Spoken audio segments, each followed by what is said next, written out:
नमस्कार, मैं हूं प्रदीप कुमार। आप देख रहे हैं पॉलिटिकल आइडिया। पॉलिटिकल आइडिया के आज के इस अंक में आप सभी दर्शकों का एक बार फिर से बहुत बहुत स्वागत है। मित्रों, बिहार में विधानसभा चुनाव की घोषणा अब होने ही वाली है। 10 दिन के अंदर बिहार में विधानसभा चुनाव की घोषणा हो जाएगी। आचार संहिता लग जाएगा, नामांकन की तिथि घोषित हो जाएगी। चुनाव की अधिसूचना जारी होते ही उम्मीद है 3 चरण में चुनाव होने की बिहार में। 23 नवंबर से पहले नई सरकार बिहार में बननी है। इसका मतलब है कि 2 महीने के अंदर बिहार में एक नई सरकार आपको दिखेगी। लेकिन सवाल ये उठता है कि 2 महीने के अंदर सरकार जो बनेगी वो सरकार कैसी होगी, सरकार में कौन होंगे किंग और कौन होंगे किंग मेकर। तो हम एक ऐसी परिस्थिति के बारे में आज आपको इस वीडियो में बताएंगे जिसमें परिस्थिति ऐसी बन सकती है जब मुकेश सहनी या चिराग पासवान भी बिहार के मुख्यमंत्री बन सकते हैं। तो उसके लिए सबसे पहले आपको समझने की आवश्यकता है कि उसकी पृष्ठभूमि कैसे तैयार हो रही है।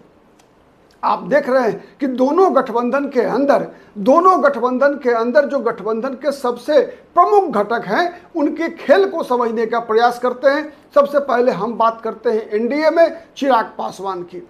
एनडीए में अब तक की जो परिस्थिति बन रही है उसके अनुसार एक बात तो स्पष्ट है कि नीतीश कुमार किसी भी कीमत पर चिराग पासवान को, लोक जनशक्ति पार्टी रामविलास पासवान को एक सीमा से अधिक सीटें नहीं देना चाहते। क्यों नहीं देना चाहते? उसका सबसे बड़ा कारण है कि नीतीश कुमार को लगातार ये लगता है कि यदि चिराग पासवान को सीटें अधिक मिल गई और अधिक संख्या में उनकी पार्टी के विधायक जीत कर आ गए तो फिर चिराग पासवान कभी भी कोई खेला कर सकते हैं।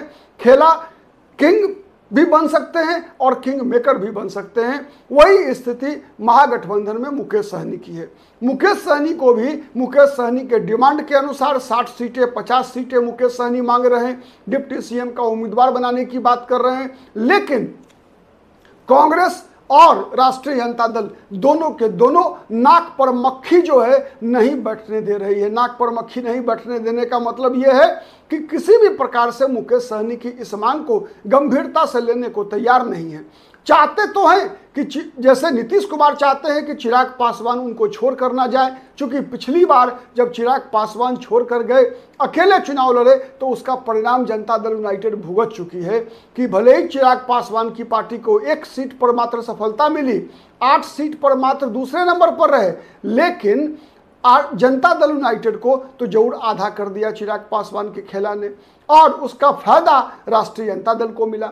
वहीं दूसरी तरफ मुकेश सहनी के बारे में अब तक राष्ट्रीय जनता दल हो चाहे कांग्रेस पार्टी हो कोई दावे के साथ नहीं कर सकता कि मुकेश सहनी के जब सीटें अच्छी खासी जीत जाएंगे तो मुकेश सहनी क्या करेंगे। क्योंकि इतिहास मुकेश सहनी का क्या कहता है, याद कीजिए 2020 का विधानसभा चुनाव, जिस दिन सीटों की घोषणा हो रही थी उसी दिन मुकेश सहनी महागठबंधन छोड़कर चले जाते हैं, फुर हो जाते हैं, दिल्ली चले जाते हैं अमित शाह से मिलने के लिए। अमित शाह से मिलकर वो एनडीए में शामिल हो जाते हैं और 11 सीटों पर विधानसभा चुनाव लड़ जाते हैं भारतीय जनता पार्टी और जनता दल यूनाइटेड के सहयोग से। बाद में मुकेश सहनी मंत्री भी बनते हैं, उनकी पार्टी के 4 विधायक जीत कर आते हैं, खुद एमएलसी बनते हैं। लेकिन 6 महीने के बाद ही मुकेश सहनी उत्तर प्रदेश की राजनीति के बहाने जिस प्रकार की राजनीति करते हैं भारतीय जनता पार्टी ही फंसी नजर आती है।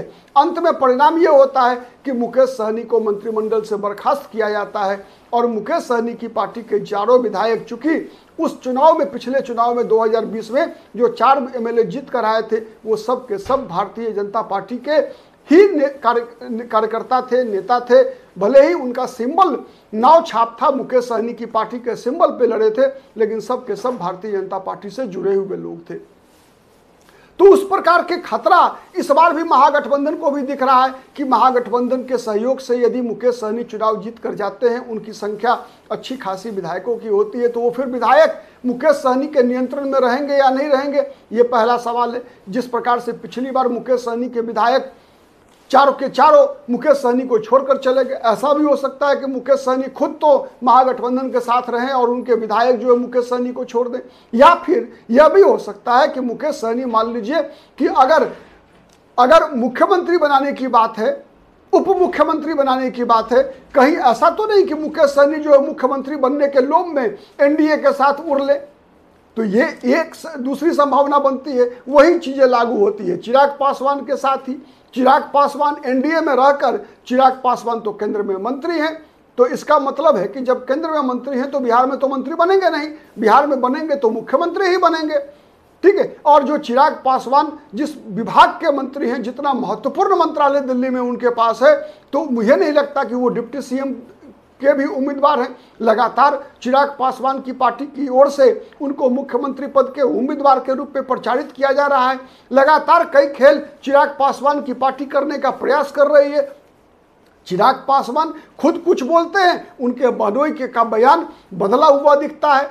ऐसी परिस्थिति में आप कल्पना कर सकते हैं कि यदि मान लीजिए किसी गठबंधन को बहुमत नहीं मिला, एक बात तो तय है कि इस बार का चुनाव बिहार में फंसा हुआ है। बिहार में एक तरह से कह सकते हैं कि जो मुकाबला है वो काफी कड़ा मुकाबला होने जा रहा है। कुछ भी हो सकता है, किसी भी गठबंधन को बहुमत मिल सकता है या हंग असेंबली भी हो सकता है। अगर असेंबली हंग हो गई, अगर त्रिशंकु विधानसभा बन गई, तब तो आप मुकेश सहनी और चिराग पासवान जैसी की संभावना दिख रही है कि कम से कम ये दोनों 25 सीट तो लड़ेंगे ही लड़ेंगे, मुकेश सहनी हो या फिर चिराग पासवान हो। और मान लीजिए, कल्पना कीजिए कि केवल 15-15 विधायक दोनों पार्टी के जीत कर आ गए, तो केवल कल्पना कीजिए कि क्या मुकेश सहनी उप मुख्यमंत्री पद की दावेदारी करेंगे। महागठबंधन में भी हो सकता है कि मुख्यमंत्री पद की दावेदारी करें, क्योंकि आप बयान सुनिए, आप मुकेश सहनी का बयान क्या है। मुकेश सहनी का बयान है कि यदि उनको उप मुख्यमंत्री पद का उम्मीदवार नहीं बनाया गया तो उनके समर्थक भी उनका साथ छोड़ सकते हैं। वही हाल चिराग पासवान के साथ भी है।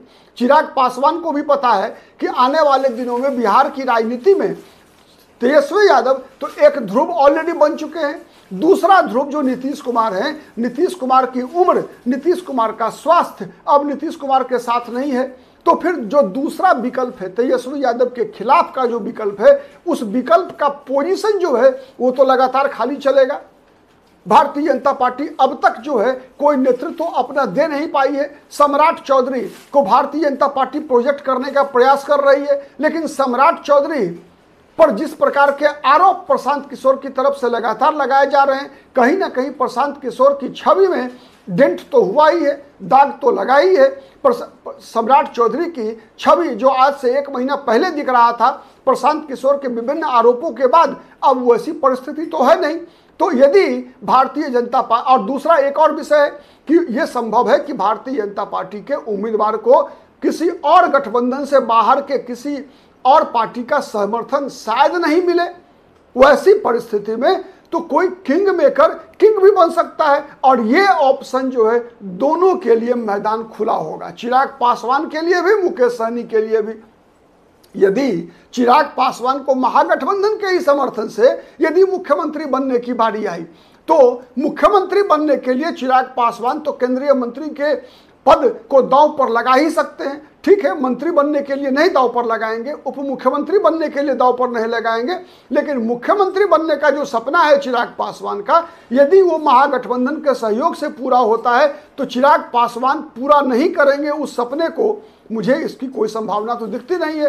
वही हाल मुकेश सहनी का भी है। मुकेश सहनी को मान लीजिए हंग असेंबली हुई और मुकेश सहनी के 10 या 15 एमएलए के सहयोग से यदि एनडीए की सरकार बनती हो जिसमें मुकेश सहनी को मुख्यमंत्री स्वीकार कर लिया जाए, तो आप बताइए कि आपको क्या लगता है कि मुकेश सहनी उस परिस्थिति को अपने हाथ से जाने देंगे? तो ये दोनों सवाल आप दर्शकों के समक्ष भी है, कमेंट करके जरूर बताइएगा कि यदि हंग असेंबली हुई, अगर त्रिशंकु विधानसभा बनी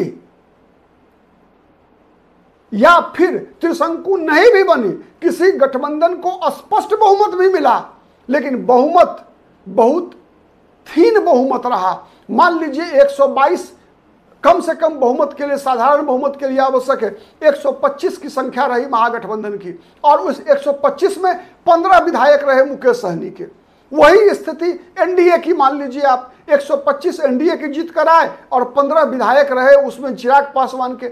आप कल्पना करके देखिए कौन सी परिस्थिति विकसित हो रही है। और यही कारण है यही मुख्य कारण है कि अब तक न मुकेश सहनी का मामला फिट हुआ है महागठबंधन में। कांग्रेस भी आशंकित है, तेजस्वी यादव भी आशंकित है, सशंकित हैं।